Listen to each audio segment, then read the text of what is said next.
So with the demo, this is an IP Fabric dashboard. It has a simple web UI written in React, so it's available through any device that can access the web.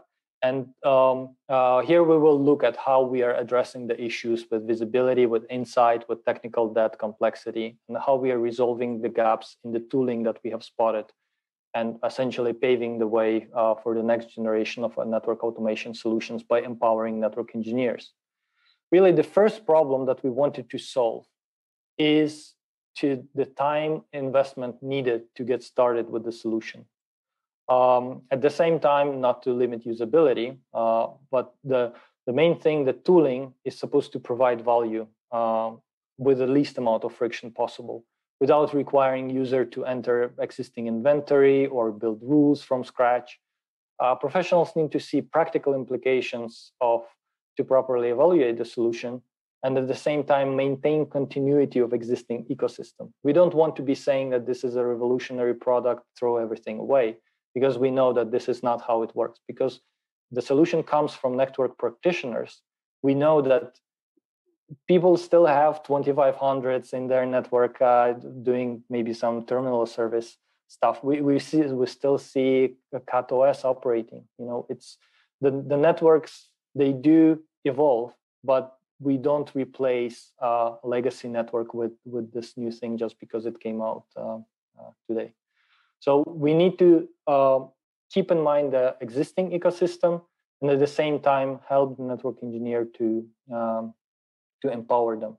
So we don't want to be asking for inventory, or which user is unsure about, and creating a chicken and egg dilemma. What we ask is a simple set of read-only credentials, which we use to log into the first default gateway or a seed, which is not required but can be provided.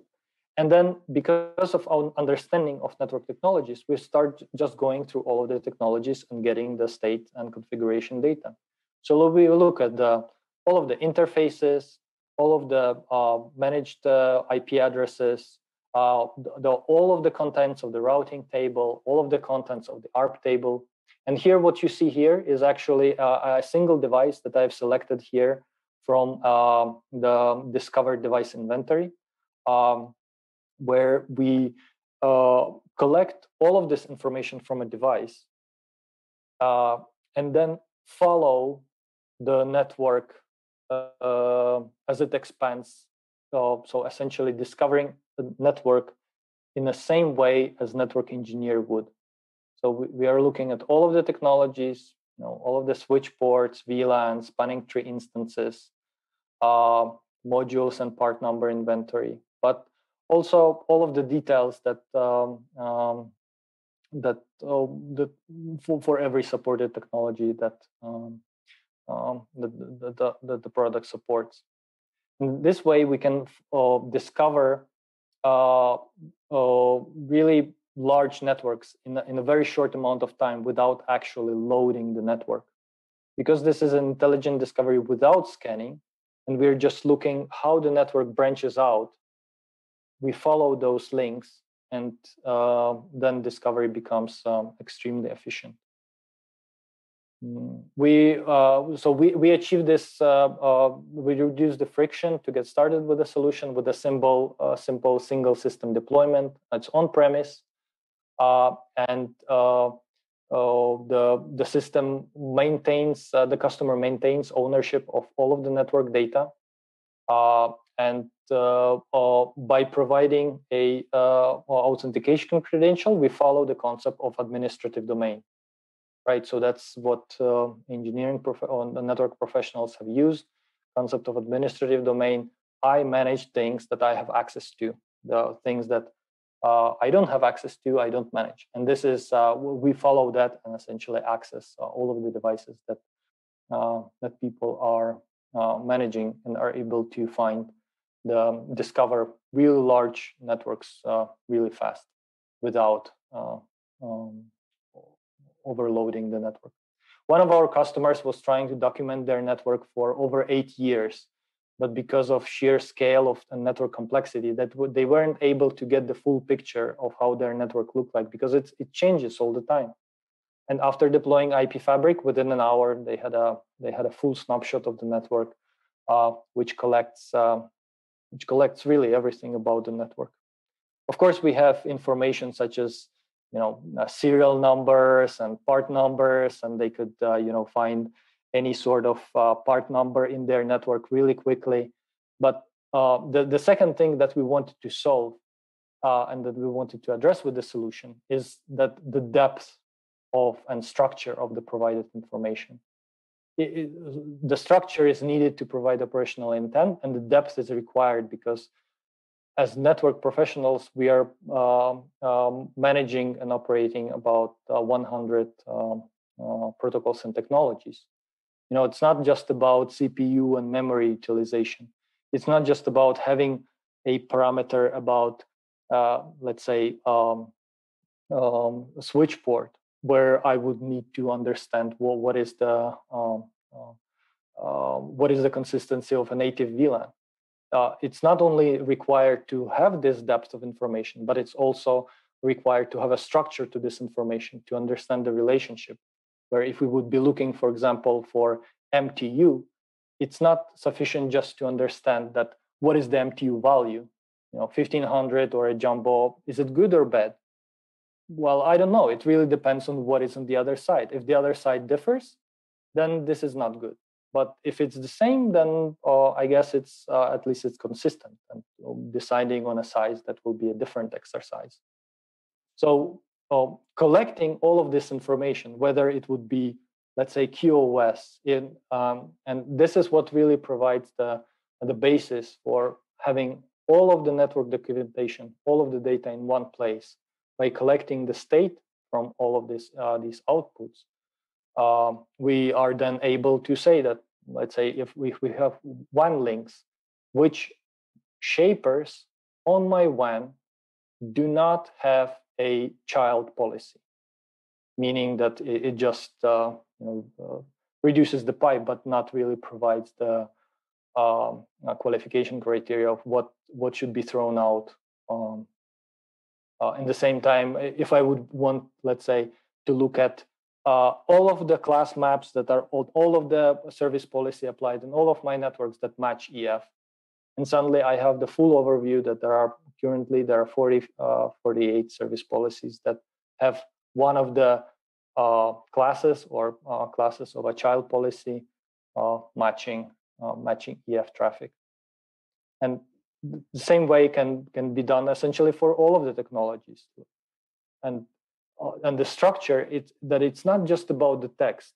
It's about empowering the network engineer with having all information, plus in a structured way, where then only network engineer would know that a standby of unknown with 2 members is not a good thing. And currently there are none. But if we look at the past, and this is the power of network snapshots, that we can go back in time and see what the situation was before, that here we have a number of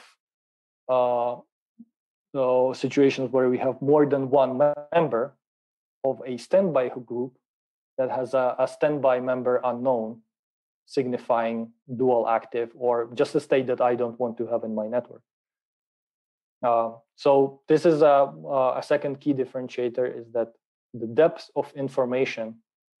Our goal is to have all of the technologies that are running in the network to this platform. You said, so the depth of information, you also said you can go back in time. So this means it's going to archive information. Is that based on a period of time? Is it, how much previous information can you retain? Yeah. So this is a great question. This is what we wanted to resolve with the classic monitoring systems. From engineering point of view, there is a problem with data aggregation. If we want to see what the situation looked like a year ago, in the monitoring, the data will be aggregated and you lose resolution. With everything being essentially in the model in the text form, the amount of space required. So here we have collected information for 641 managed network devices, and it takes only 135 megabytes when unloaded. So compressed, it would be even less. So usually customers take snapshots once a day, sometimes more often. Usually it's a timed or triggered event, but the usual use case is having snapshots once a day, and just don't delete them, because 1 terabyte of space would provide you years of snapshots, and you realize that when you delete the snapshot, you will realize, I should have kept that one. It's better just to keep the ones that to keep everything. And Pavel, I have a question. Yep. Sometimes for regulatory reasons, we'll have to encrypt all of our configuration data because they contain passwords and SSH keys and other things. So how is this data retained? Is there an encrypted database, or how do you save those snapshots and the data that's being accessed by this front end? Yeah, sure. So this is because this is on premise of the customer. So we never have access to this data. So within this, there are within the solution, there are also options for this high secure environment, where we do provide an option to run a fully encrypted platform. So that's an option. But otherwise, by default, I would say it's in line with other management systems that, of course, the system is secured but going as far as like full system encryption, that's being used in special cases, but it is available. So you are collecting passwords then as well? Well, we collect the configuration. So yes. So for example, and again, looking at differentiation and how we collect all of the information, how would you be able to answer what systems are not being monitored? So we would look at who has SNMP configured. So we would look at SNMP communities and see who has what community configured to run maybe an analysis for the public-private communities, the well-known communities, or if we want to know which systems don't have any communities, don't have any trap hosts, and don't have SNMP3 users configured, meaning that, well, likely these systems are not actually being monitored. And we have found systems that are just, have been forgotten by administrators. And so indeed, we do collect all of the strings and including configuration to be able to say things like maintaining safe configuration consistency. So I want to ensure that when the device reloads, that it's not going to be, the configuration is not going to be lost. And here I can see that the configuration was changed, that there was a change, but this change has not been saved. And again, to see this, the full access to configuration is needed. But again, since this is an on-premise virtual machine that is handled by the customer, it's then just as engineers have scripts that collect all of this configuration and state information from the devices. So what information are you actually giving it? You mentioned the read-only password, but can you direct it when you go to scan the network, or is it just, go and just scan for everything and broadcast the network to try and find stuff?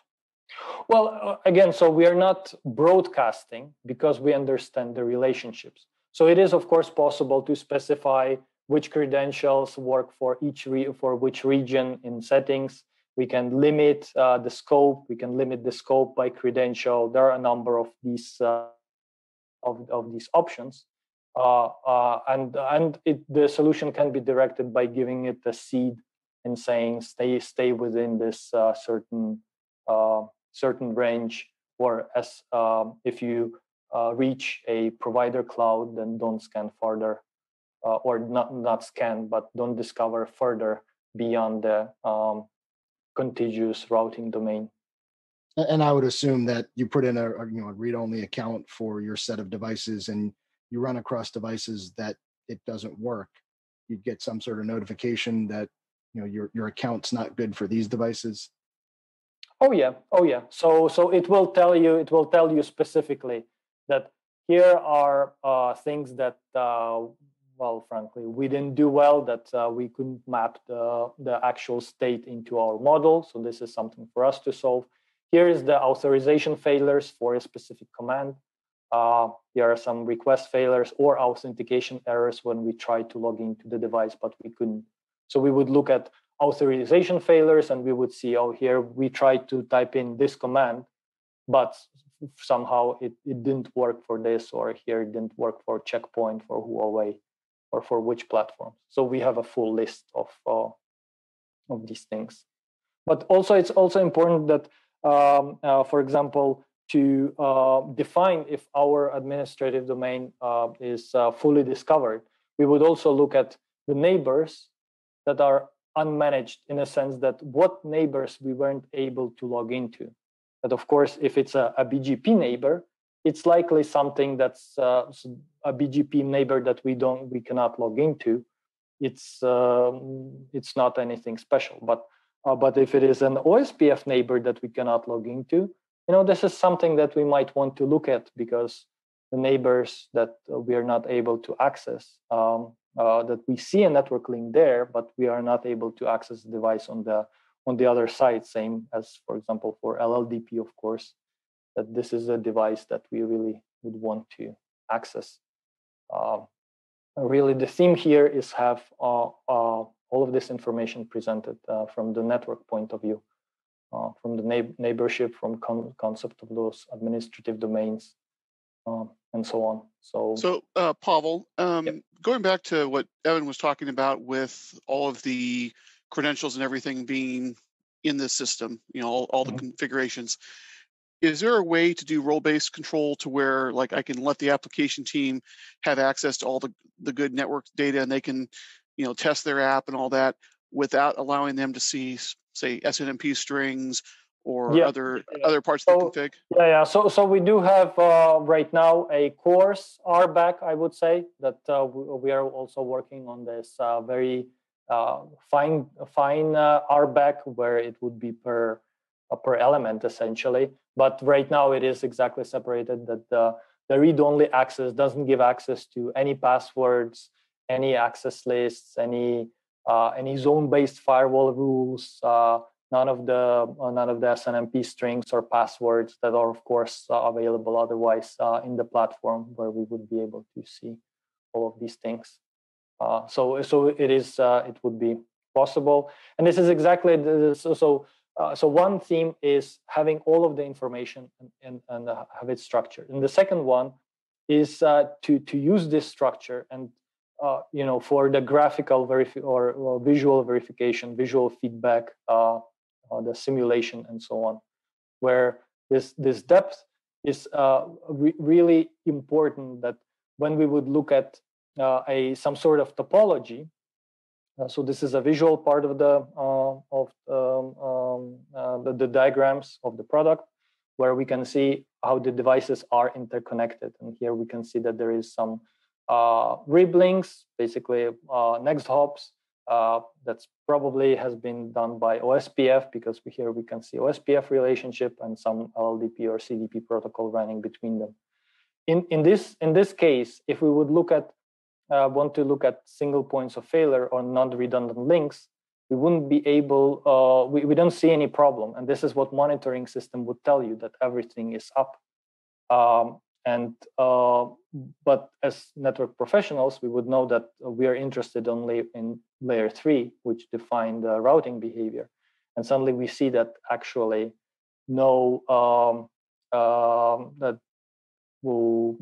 this router is isolated. It doesn't provide any connectivity, because although there is some layer 1 and it is it looks like it's working, it's not really connected by layers by layer 3.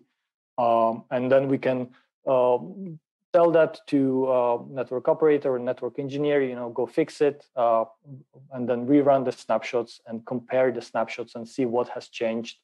That, oh yeah, they've enabled OSPF here, but also they should have done that here as well.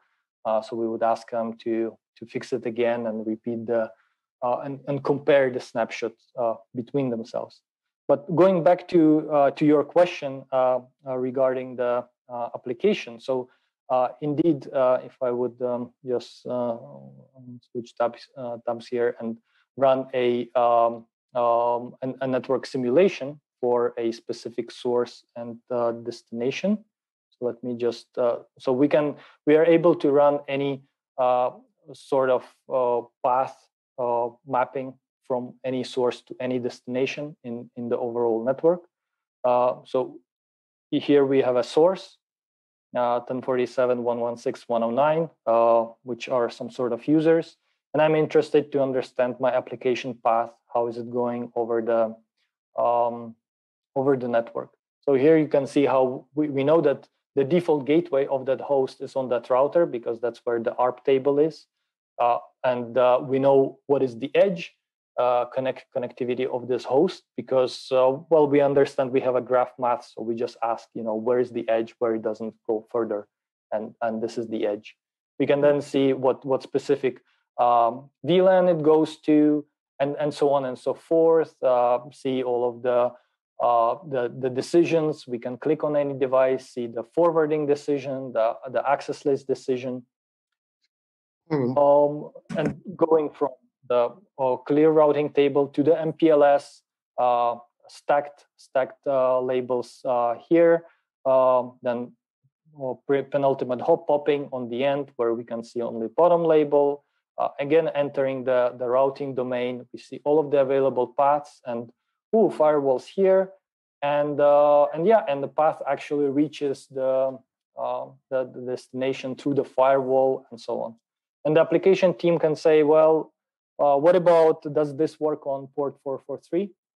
And now we see that there are red devices. We can click on the red device. We can see that, well, from the forwarding point of view, it looks good. We can hover and see the specific forwarding decisions.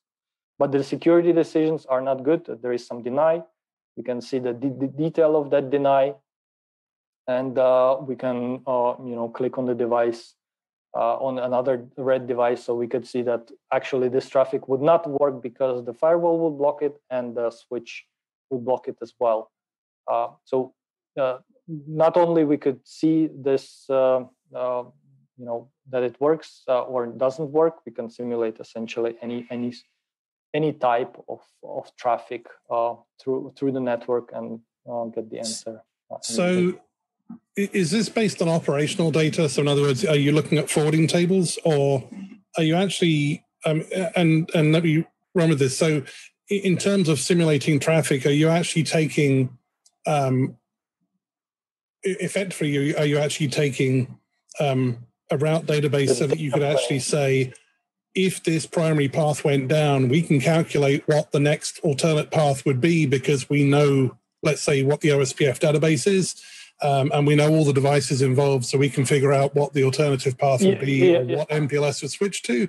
Or are you saying, based on the operational data right now, we can see what the next stops for everything are, so we can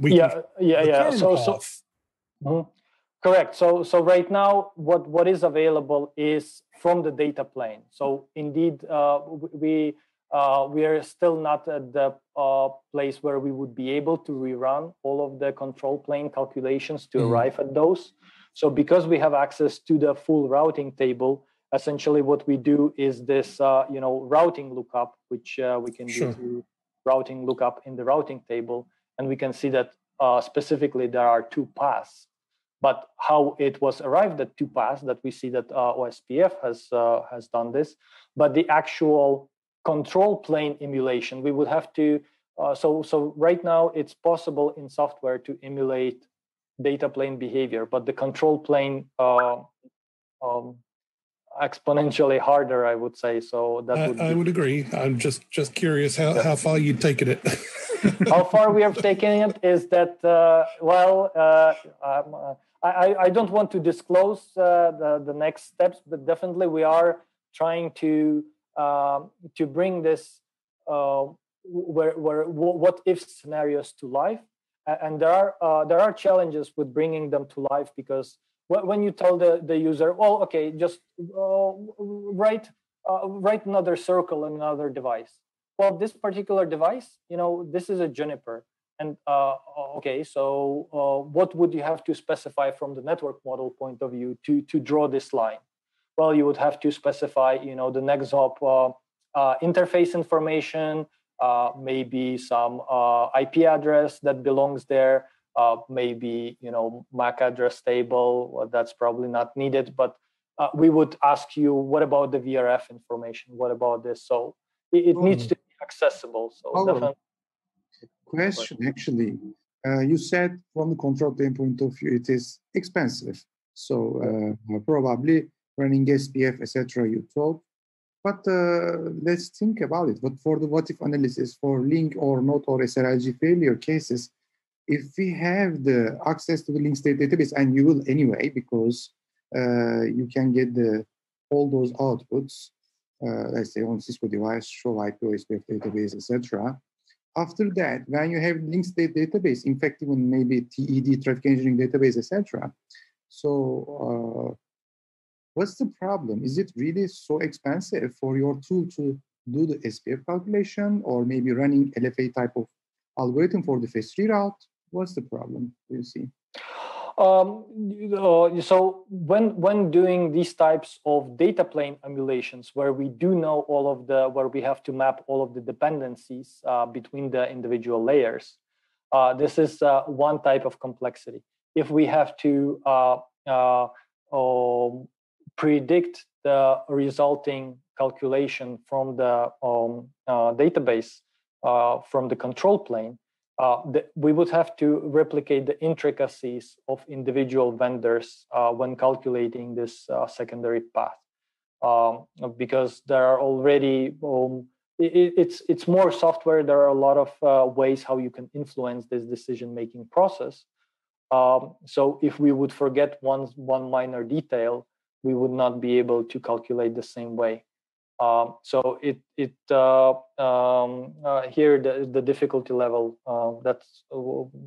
this is mainly why it would be much more difficult.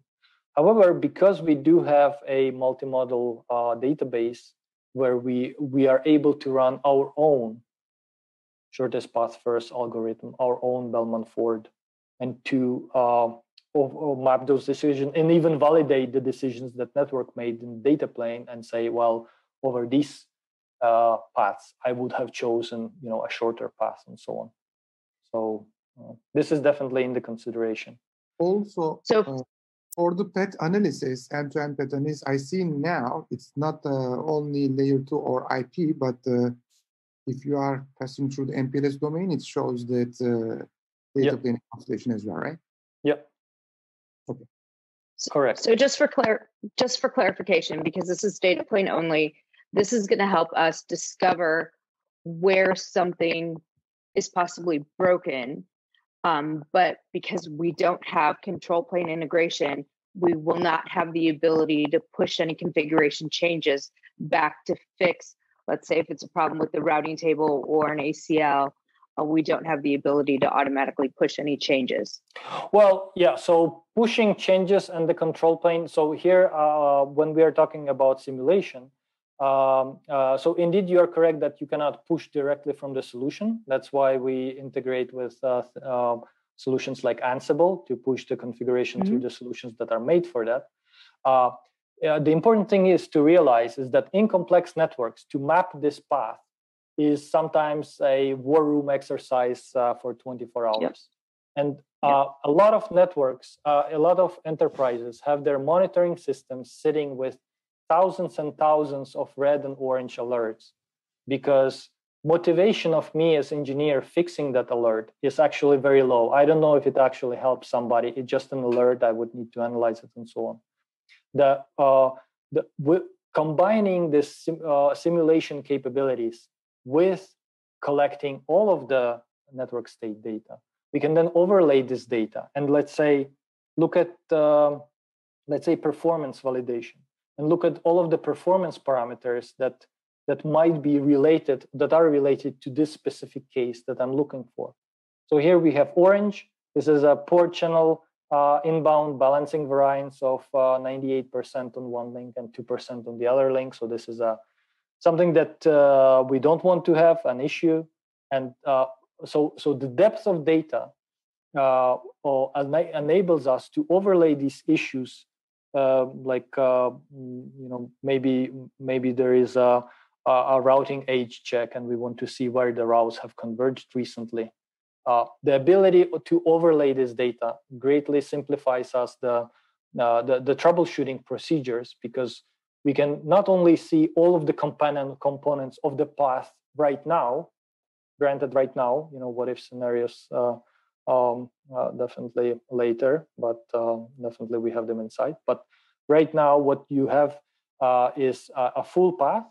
You can overlay all of the network state data, and also importantly, to compare to how it changed before, to how it looked like before. We can go back in time and see, how did it differ? Okay, so here we have added a redundant link to transit. So this has improved, but we have also removed an internal redundancy. So we've fixed single point of failure here, but actually caused single point of failure here.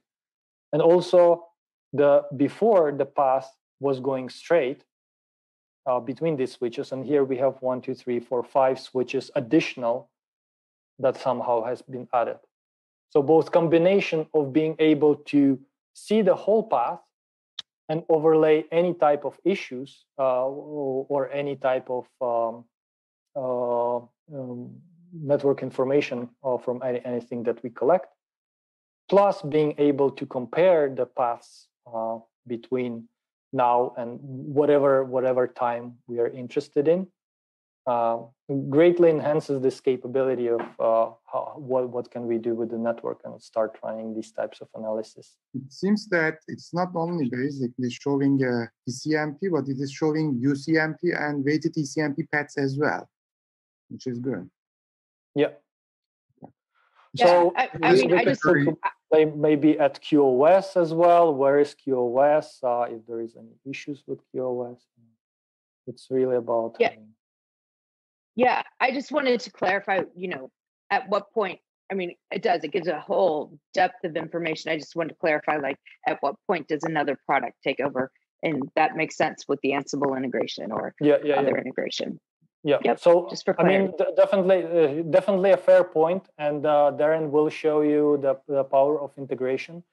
For us, it's important to stay true to our mission of providing this intent capability to the network engineers and really empowering the network engineers with this technology. Because if we will look at, let's say, at one of those notoriously hard technology to operate, like multicast, and we would look at, rendezvous points, and we want to see all of our rendezvous points, or we want to see all of our routing table entries, and we want to see all of the interconnections of all of the PIM protocols and so on. And even when looking at specific information like source group pair that we want to visualize over our network. So imagine how much time it saves, not only to see the actual multicast routing table topology, but actually the build tree for this specific SG.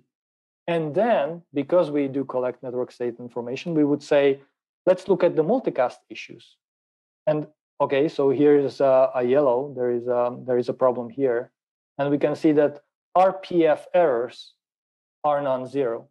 So imagine just how hard it is to map this topology, map multicast topology, map SG over this topology, and then find RPF errors in this topology, and then add to that this is an Arista.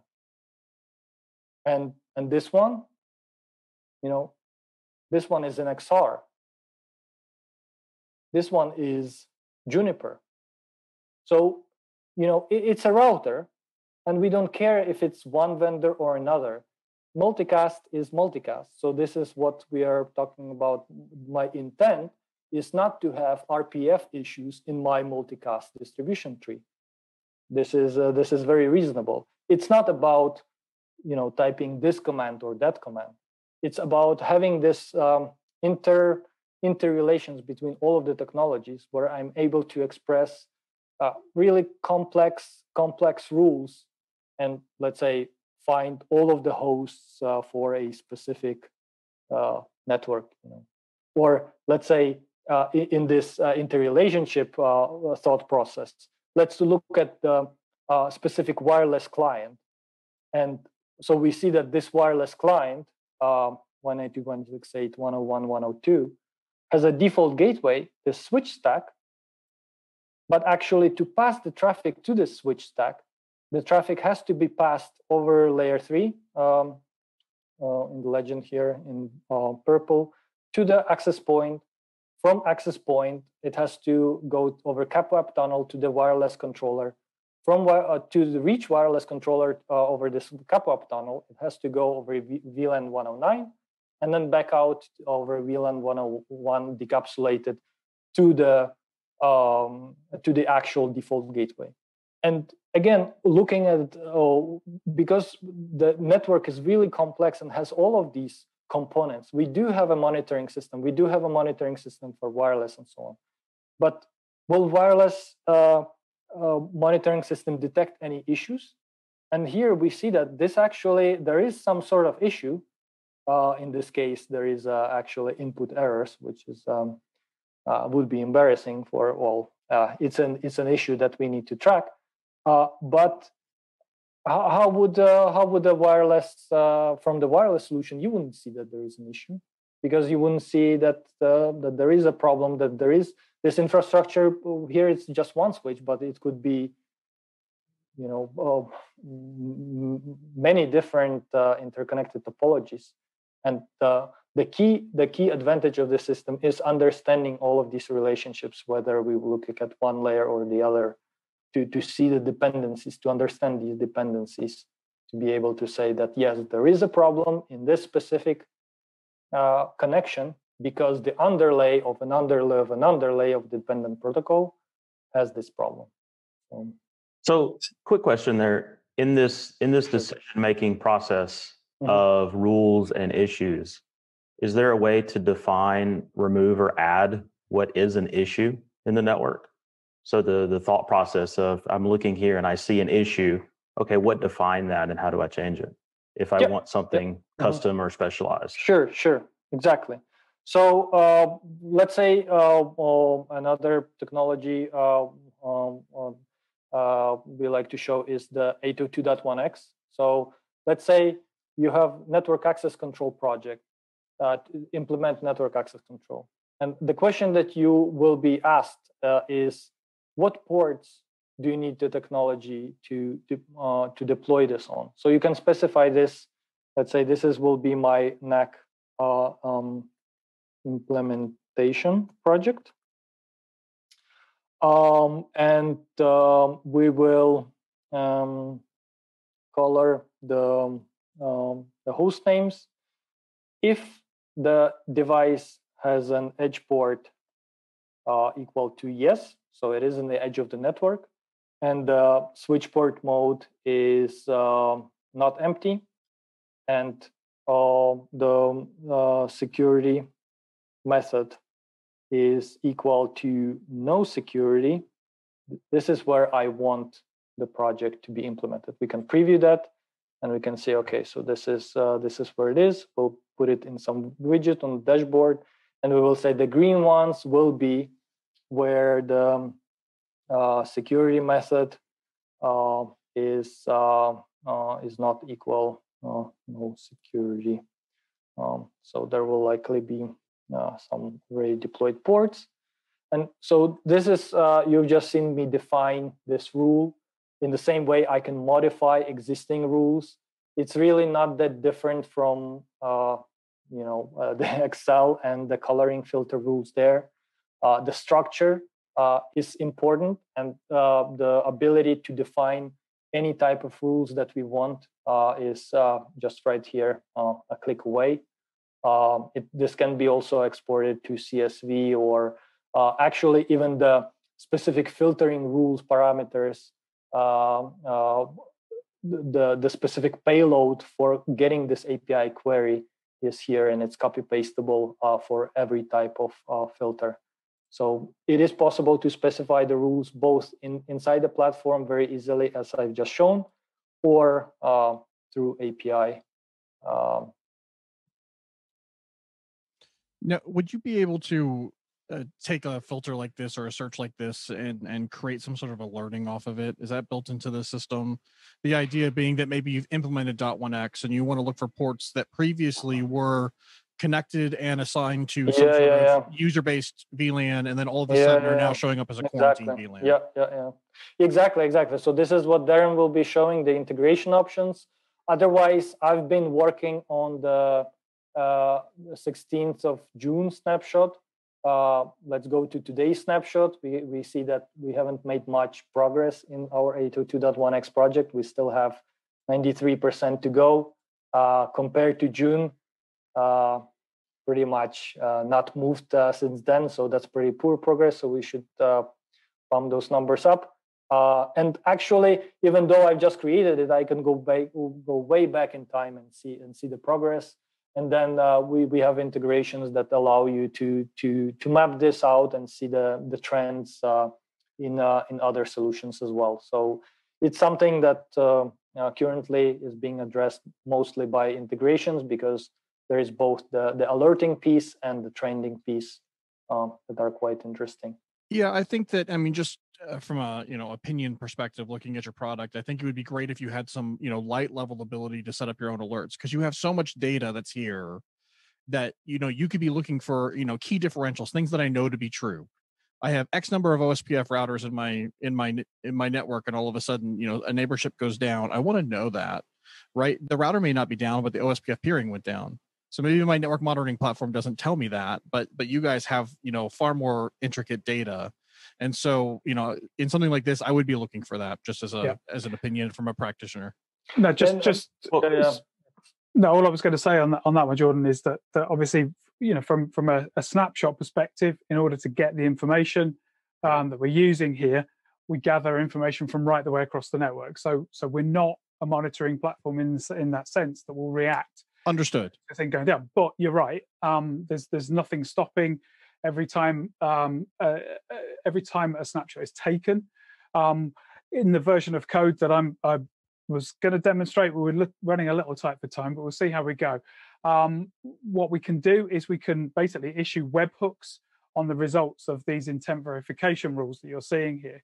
So there's nothing stopping us creating an intent verification rule, issuing a webhook for a red status, and saying, right, okay, that triggers an event somewhere else in the network to, for example, and the example I'm going to show you if I get a chance, is to present a message in a Slack channel, right? So that kind of thing is quite feasible. Essentially, you build the filters on the data here and issue those as these intent verification rules, basically achieving what you set out, and it will happen either daily or more frequently. I mean, you've seen here 600 devices is taking 20 minutes to build a snapshot for. There's nothing stopping you doing these more regularly. That brings up the question then, what is the regular nature of it? Is it something that you're scheduling and then once a week it's doing, or how in depth on the day. Yeah, sorry, go ahead. Once a day or more frequent, depending on the requirements. So if you are looking to see how your network is changing because you're looking to record pre and post change environment, you can do it manually, start a new snapshot, or trigger based, or usually it's customers do it once a day just because of the breadth of data. The focus here is the depth. There's a good use case there, as Pavel mentioned, for building it into your change process. Having that daily snapshot, but then also whenever you make a change, to have it as part of your change process to create another snapshot, so that you're getting a before and after view and you can run the intent verification then as part of your post-change checks to make sure that things are behaving the way you expect them to after the change is executed. Yep. So you've got options basically, Emma. Yeah, Darren, that's actually what I was thinking of, was that change process of one, documenting the changes, but two, are people not documenting the change request properly? All of a sudden a change is made. Why was it made? Who made it? Yeah, exactly. So this is rather frequent occurrence. So by taking the snapshots regularly, we will see what has changed and this can be alerted. Hey guys, I got to interrupt because I have two questions. I think they're small ones, so I think you can get through them. All right. One of them is, I think one of the primary topologies that you've shown in the screen share shows two sites with maybe an MPLS service provider in the middle. So I'm kind of curious, since you guys are modeling the data plane, right? This MPLS service provider in the middle breaks up that data plane, right? You're just forwarding to the provider edge, then it goes through their core and it comes off the provider edge on their side back to the customer edge. So how do you guys model that sort of next hop behavior, since the customer edge on one side doesn't know about the other side? You understand? Yeah. So sure. So we do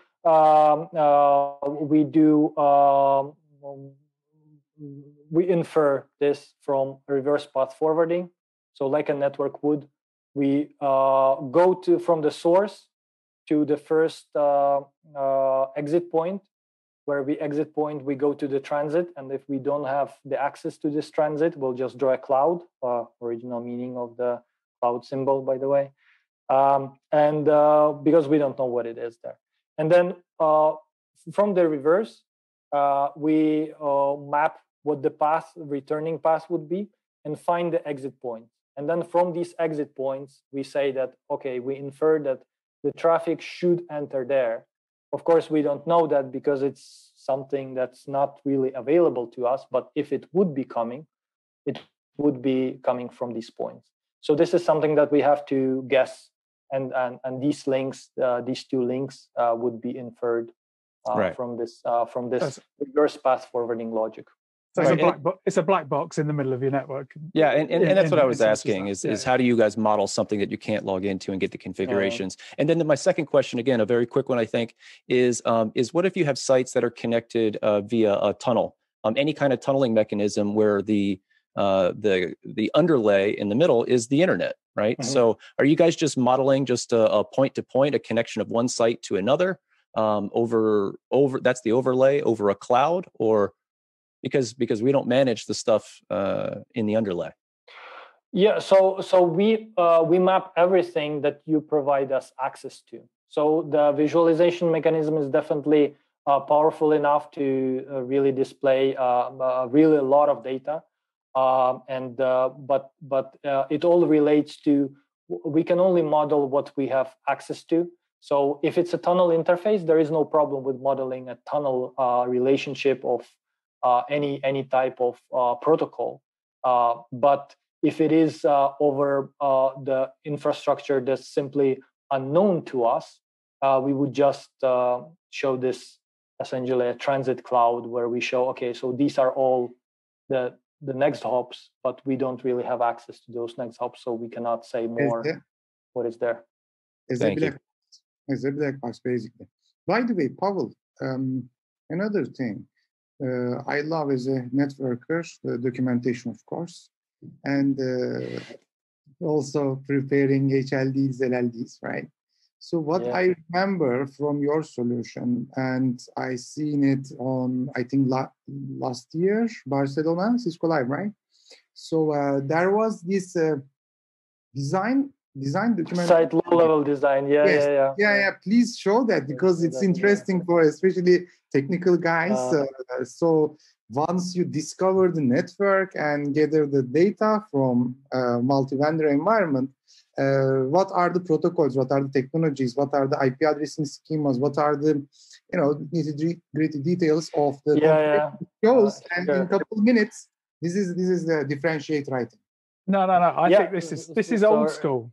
So this is printed documentation. So more printed documentation. This is something that. Why would you want to do that? So it is definitely possible, but it's really about having this data live. So this is possible to print it out, but it's also possible to store this snapshot somewhere in a for documentation purposes to always refer back to.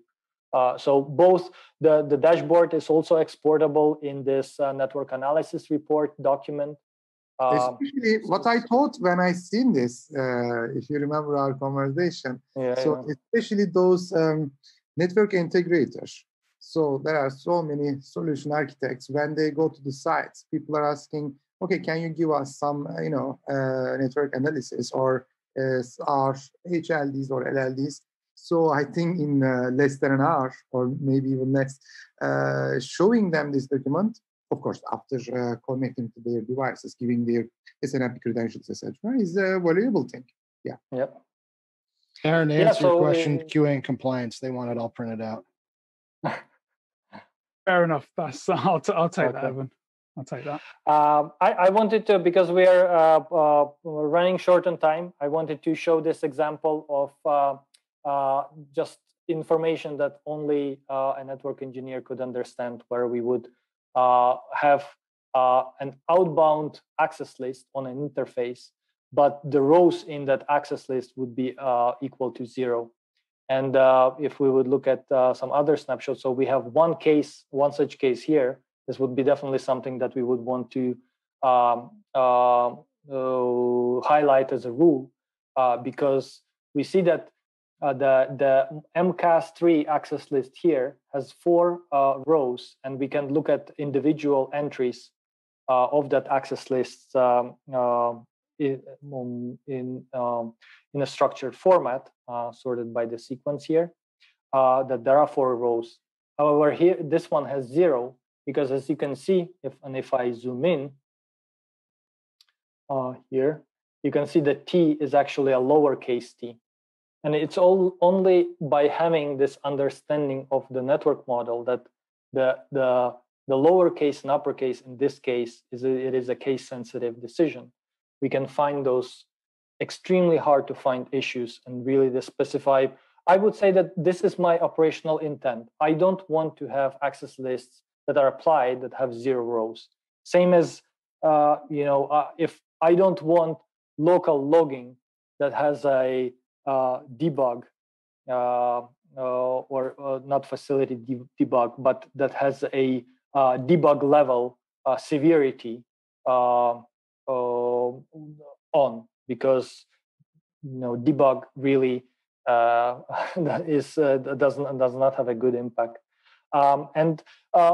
Really, there is a lot of stuff to go over, because as you can see, there is really a lot of technologies that are supported, and it actually looks like a CCIE blueprint, because it was done as a CCIE blueprint. It was done as a layer 1, layer 2, layer 3, and then advanced technologies.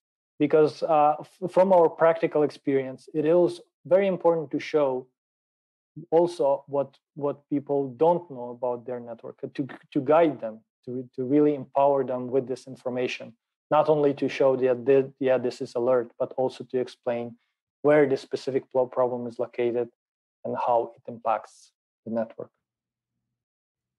So with that, I would like to pass it to Darren, maybe to show or answer any sort of questions as well. Well, so yeah, I have a quick question for Daryl. I hate to raise the ugly question of money. We without getting specific on dollar figures, but how is it licensed? Is it per device you manage, or roughly how does it work? Just so we have some idea of.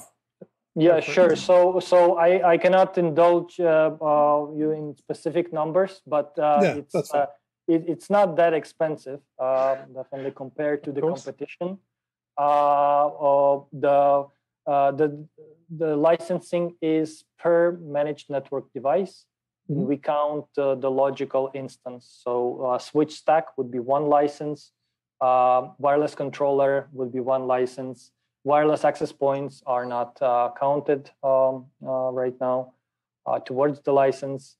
The VSS would be 1 license, but a firewall with multiple contacts will be the number of contacts licensed per each logical managed entity. All right, so I need to start deploying stacks everywhere. Got it. That'll do it. That'll do it. Very quickly then, I'll just show you the use case that Jordan mentioned before about the reporting of the compliance rules. Just bearing in mind we've got 4 minutes and counting.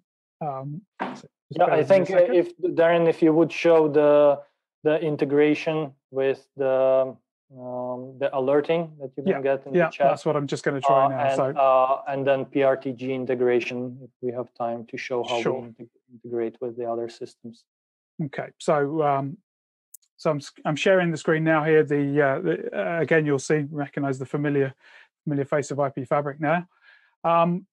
Intent verification rules we mentioned before are now a trigger for sending webhooks out of the platform. This version of code that I'm running here has that option built in. So what I'm going to do, I'm just going to update our duplex rule here, which detects when an interface is up, whether duplex is configured, whether it's in full duplex or whether it's unknown. I'm going to add in an additional rule here, which says that I want to check for a layer 2 state of being up.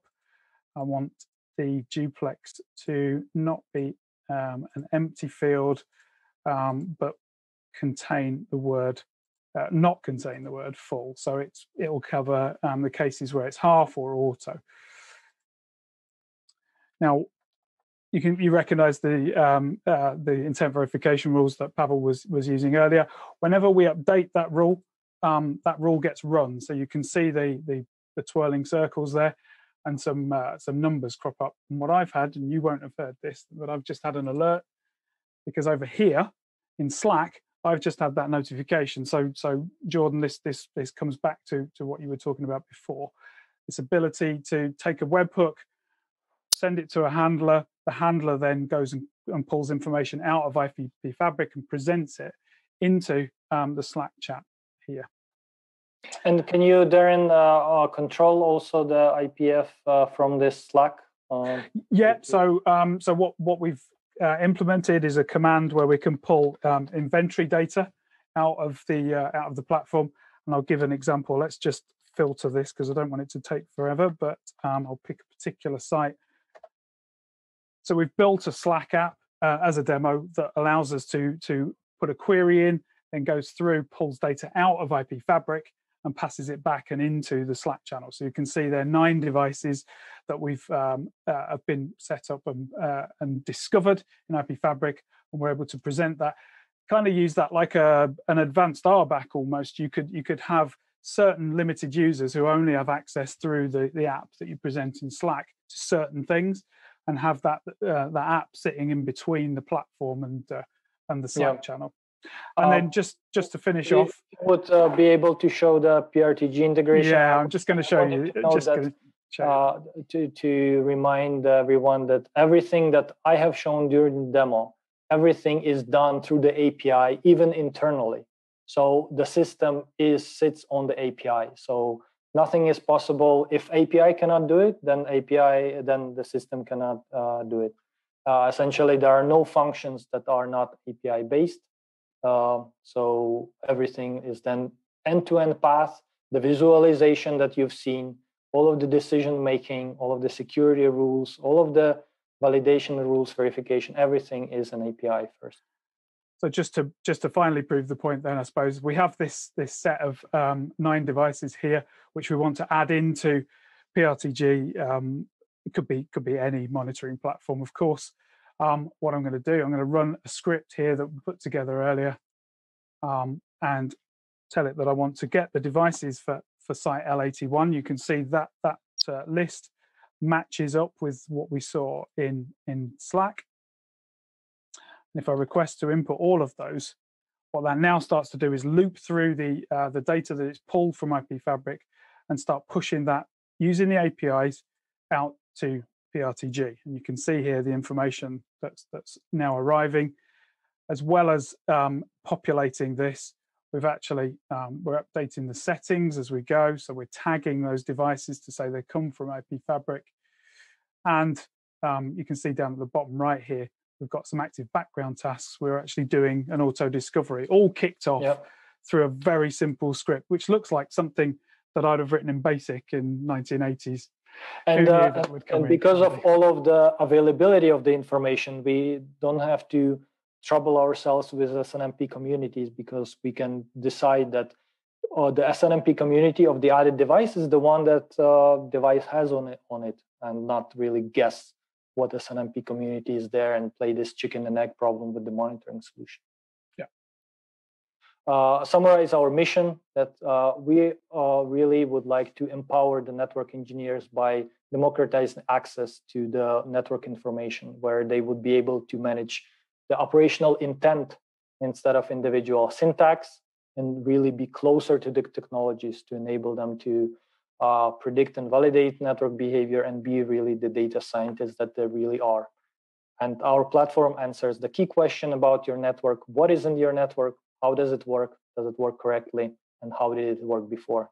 The platform is really plug and play, discovers the network intelligently without scanning, presents the network as a database, and we are closely partnering with the customers